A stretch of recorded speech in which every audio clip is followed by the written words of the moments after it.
And tonight, the MLS Playoffs begin. Inter Miami against Atlanta United in Fort Lauderdale at 8:30. Also the World Series at the same time. And I'm sure an assortment of college football games as well. And whatever it is that will grab your streaming and gambling dollar. But Taylor Twellman, for a long time now, has been a face and voice for U.S. men's soccer. He's also the lead analyst for Apple TV's MLS coverage. And I talked to him at the beginning of this, Taylor. It's been super interesting. The excitement, the enthusiasm around Messi and Miami. And now all of a sudden the team is every bit as good as you would expect if it had the best soccer player in the world still.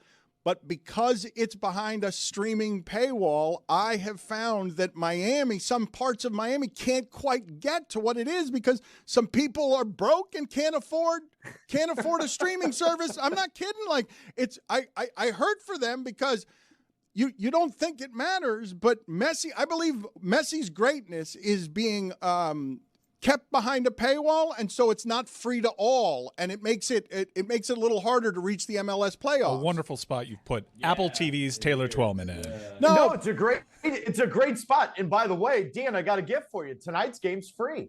You don't need a subscription to be on at Apple TV. So there we go. I cured your problem. 8:30 tonight, 7:30 pregame, Apple TV. There you go. Anyone in the world can watch it. Taylor Twellman. Look at this. If you tune in at 9:30 a.m. Eastern, you will find Taylor Twellman solving poverty.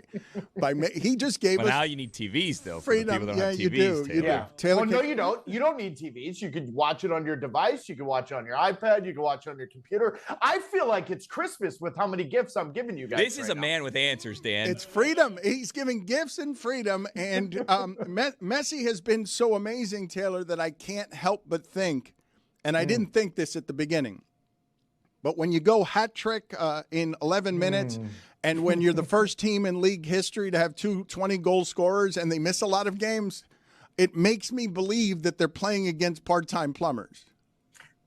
They're not. I'll give you that much, considering one of the players that they're playing against may bring in 25, 26 million. I'll let that just simmer out there for the universe to think about. Here's the thing, Dan. He's the greatest of all time, right? And I was listening to you guys in the previous segment talk about Tom Brady and how he kind of debunked Father Time. Luis Suarez is arguably the best center forward of his generation, 37 years old. He scores 20 goals this year because he's playing next to the greatest of all time in Lionel Messi. The fact that Lionel Messi missed 15 games and still had 20 goals, 16 assists, he was doing this 2 weeks before in World Cup qualifying for Argentina. So, Dan, when anyone like yourself wants to bring up the quality of Major League Soccer, and I don't think it's that bad of a statement, I remind everyone, he's doing this in World Cup qualifying against the best that South America has to offer. He debunks every theory we've ever had. My father played in the NASL. I've heard time and time again stories about Pelé. And I have to pinch myself every single time because I grew up thinking there's nobody that's in that conversation. And I'm telling you right now, Messi's trumped that. Taylor, Messi is everything and better than anything Taylor, Pelé did. I can't believe what I'm about to say, okay? But I saw Pele when he came over with the Cosmos and was supposed to be the old broken version of himself that actually did make soccer matter in America because we couldn't believe we had Pele. The fact that Messi is doing this at this age on every stage he plays on, I don't think people understand that in this era of expertise that we live in, that tonight on television, you will get Otani over there mastering baseball in a way we haven't seen before, and you will get Messi mastering soccer in a way we haven't seen before. For free. For free, by the way, for free, Michael. It's interesting, Dan, that you bring up Otani because my grandfather played 19 years pro baseball, 11 in the majors. And he talked a lot about this aura of Babe Ruth. We're watching Babe Ruth. Now, who knows whether or not Otani ends up pitching ever again, considering he's the first player to ever have 50 home runs, 50 stolen bases. You guys know all the numbers. But how ironic tonight, Yankees-Dodgers, the best rivalry in baseball, and we are going to see Lionel Messi, Suarez, Jordi Alba, and Sergio Busquets. We have to name them. They're generational players in and of themselves. Chase glory, chase history in Major League Soccer. I think we're going to be talking about this 10, 15 years down the road because I don't know if we ever see Otani, and I'm pretty sure we never see Messi again. Taylor, when you select hotel rooms on the road, because yours looks out of 2050, it looks, as I would have imagined, a perfect... Hold on, Dan, hold on. Dirk Diggler's here. Hold on. What's it? Yeah, we're good. I'm just borrowing his room. Go ahead. Sorry. It's clean. It's an antiseptic room, and it seems like it's a room from the future. Are you very meticulous about how you select your hotel rooms on the road? I am, and if I blink 3 times, please send help. I cleaned the room just for you, Dan, just for you. I wanted to make sure that it was properly cleaned before you throw me right under the paywall bus as you did. Your grandfather played with DiMaggio and Berra. How great was story time with Grandpa? And replaced by Al Kaline. Yes.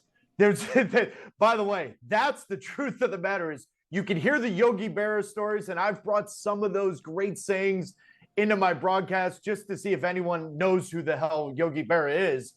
But then when your grandfather says, yeah, I was traded for Al Kaline, and then the Yankees moved on for me because some guy named Mickey Mantle was coming up through the minors. And then you pitch ran for Eddie Goodell, which is the only thing that he's remembered for. Story time was fun. I'm not going to lie to you.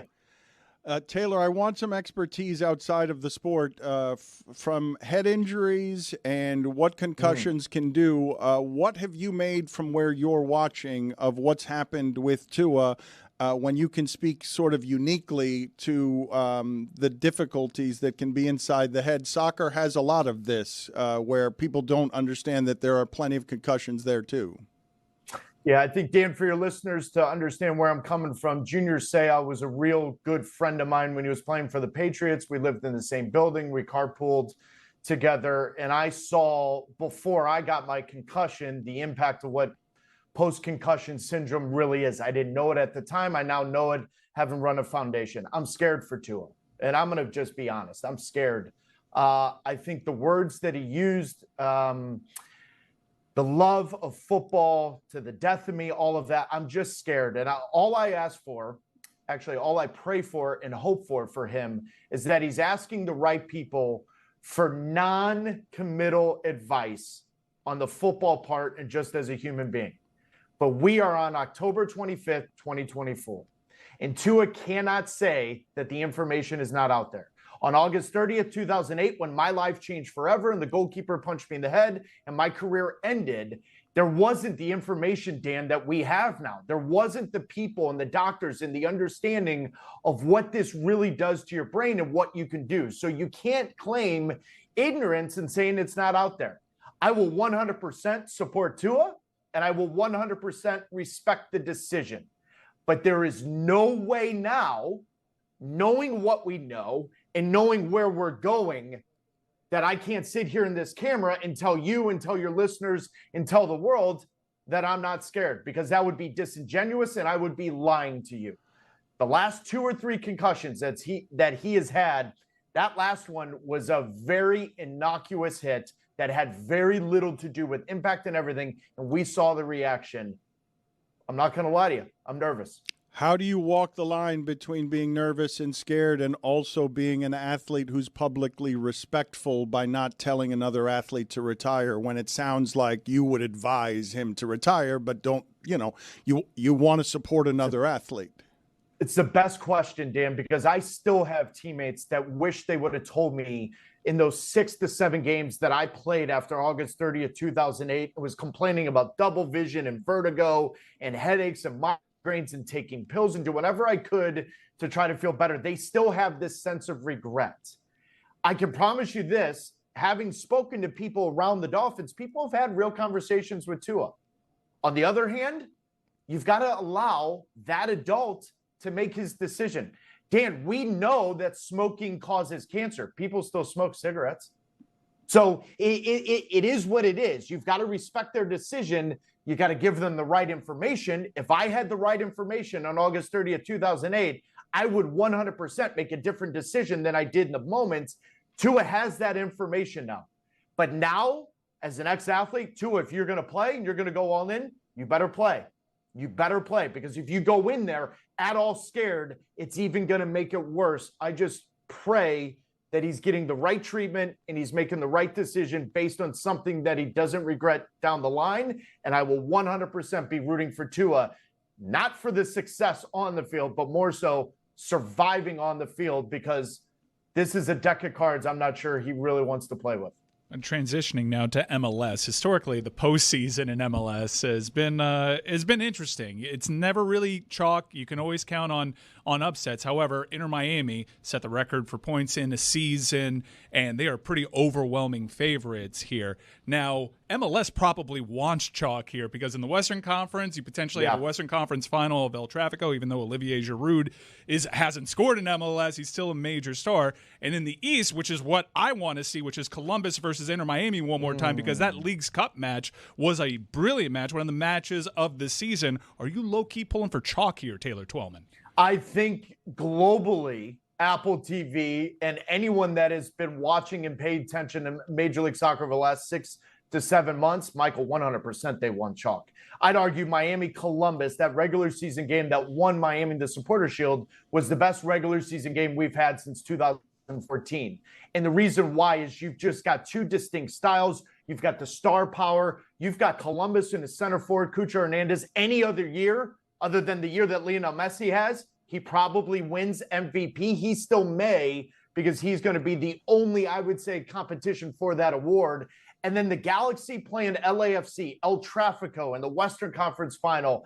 I think if it goes chalk, this is a playoffs 2024 that people will be talking about for a long time. You've got names, you've got stars, but you've got quality players all across the board with the top 4 seeds in the playoffs. I love surprises. I love the underdogs, but I love the Yankee Dodgers. And I love the fact that it went chalk finally in the World Series. I think chalk in Major League Soccer this year would be rightfully asserted into something that everyone will be talking about outside the paywall. The MLS playoffs begin tonight with Inter Miami against Atlanta United at 8:30 p.m. Taylor is always great. Last question on your way out.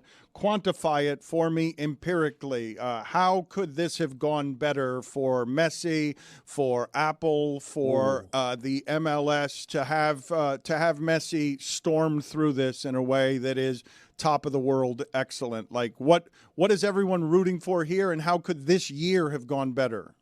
The only way it could have gone better is he doesn't miss 15 games. He misses 5. And I over 90 minutes, goal contributions, he blew the record out of it.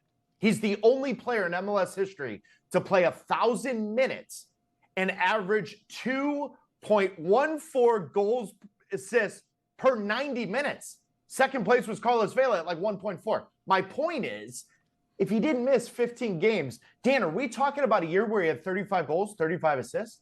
Probably. And so that is the only way it happens.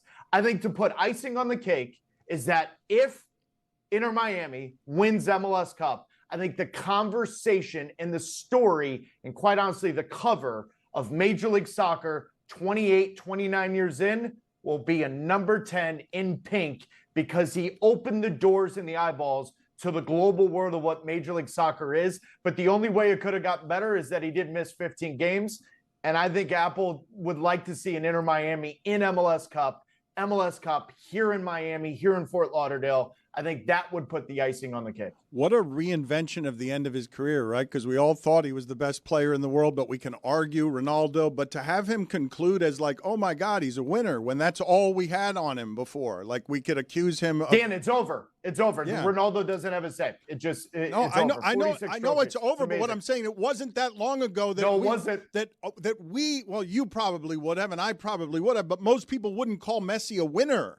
Like, they would have said that in fact, they would have done the same thing to him they do all around sports. He didn't win the World Cup. Not really a champion. Yep. And he wins the World Cup, and now he's still winning trophies and still playing in World Cup qualifying. I know he has said the 2026 World Cup is a long shot. I'm going to tell you right now, if he's playing the way he is, no way does he miss that World Cup here in the United States, Mexico, and Canada. Taylor, always good seeing you. Thank you, sir. I'm going to go clean my bathroom.